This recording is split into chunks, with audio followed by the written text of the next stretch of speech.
சொல்லிட்டு அங்கே போய் பக்கத்தில் போய் நின்று கொஞ்சம் நேரம் ஒத்து பார்த்துச்சான். அவர் இந்த எலிக்குட்டியை கவனிக்கவே இல்லை. அவர் பாட்டுக்கு நின்றுட்டு இருந்தாராம். அவர் பால்காரராமா.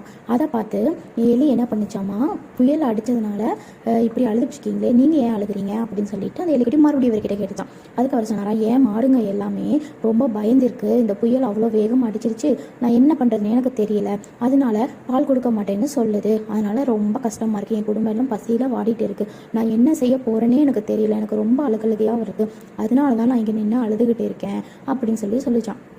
அப்போது சரி, இந்த பூசணிக்காய் நம்மக்கிட்ட இருக்குல்ல, அதுக்கப்புறமா அந்த எலி என்ன சொல்லிச்சாமா, நான் சொன்னேன்னு சொல்லி அந்த பக்கத்து வீட்டில் ஒரு பூசணிக்காய் தொங்கிட்டு இருக்கோம், அதை போய் என் பேரை சொல்லி நீங்கள் வாங்கிட்டு வாங்க அப்படின்னு சொல்லிச்சான். அவரும் என்ன பண்ணாராம், சரி எலி சொல்லுது அப்படின்னு சொல்லிட்டு பக்கத்து வீட்டுக்காரர்கிட்ட போய் இவர் பேரை சொல்லி அந்த பூசணிக்காய் வாங்கிட்டு குழம்பு வச்சு சாப்பிட்டாங்களாம். அந்த குடும்பமே சந்தோஷமாக இருந்துச்சான். ஆனால் அதுக்கு பதிலாக நீங்கள் என்ன தருவீங்க அப்படின்னு சொல்லிட்டு இந்த எலி கேட்டுச்சான். என்ன